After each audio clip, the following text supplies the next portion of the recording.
இந்த விஷயத்த நம்ம கண்டிப்பா பேசியே ஆகணும். நான் கூட வீடியோ போட்டிருந்தேன், எலெக்ஷன் முடிவுகள் கணிப்புகள் அப்படின்னு சொல்லிட்டு.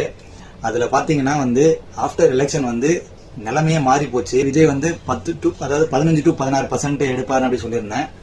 ஆனா ஓட்டு போட்டவங்க, நான் என் ஏரியால என் கண்ணால பார்த்த விஷயங்கள் முதல் கொண்டு இப்போ என்ன நடக்க போகுதுன்னா, கண்டிப்பா இது யங்ஸ்டர்ஸ் முதல் கொண்டு புது வாக்காளர்கள் எல்லாருமே நான் கேட்ட வரைக்கும் விஜய்க்கு தான் ஓட் போட்டிருக்காங்க. அதுக்கப்புறம் இளைஞர்கள், அதுக்கப்புறம் லேடிஸ் வாக்கு மொத்தமா விசில் சின்னத்துக்கு தான் விழுந்திருக்குது. இன்னொரு விஷயம், நான் பர்சனலா நிறைய நியூஸ் மீடியாஸ் எல்லாம் பாக்குறப்போ இவங்க வேணும்னே கணிப்பை எங்க இந்த மாதிரி பாசிட்டிவா விஜய்க்கு நம்ம சொல்லிட்டா இன்னும் வாக்கு சதவீதம் அதிகமாயிடுமோ அப்படின்னு சொல்லிட்டு நிறைய மீடியாஸ் இதை பிரேக் அவுட் பண்ணிருக்காங்க. இந்த நியூஸ் வெளியே போயிட்டா மக்களோட மனநிலைமை மாறி நிறைய பேர் விஜய்க்கு ஓட்டு போடுவாங்கன்ற ஒரு எண்ணத்துக்காக இந்த விஷயத்த வெளியவே விடல. மிகப்பெரிய ஜேர்னலிஸ்ட் முதல் கொண்டு ரெண்டு கட்சியை தான் பேசினாங்க. ஏடிஎம்கே அண்ட் டிஎம்கே தான் மெஜாரிட்டி சீட் வின் பண்ணணும்னு சொல்லியிருந்தாங்க.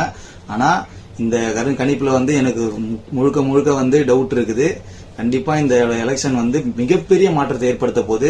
மே 4 வரைக்கும் நம்ம காத்திருந்து பார்ப்போம். ஆனா கண்டிப்பா விஜய் 20% ஓட்டை எடுத்துருவாரு. அது கன்ஃபார்ம்.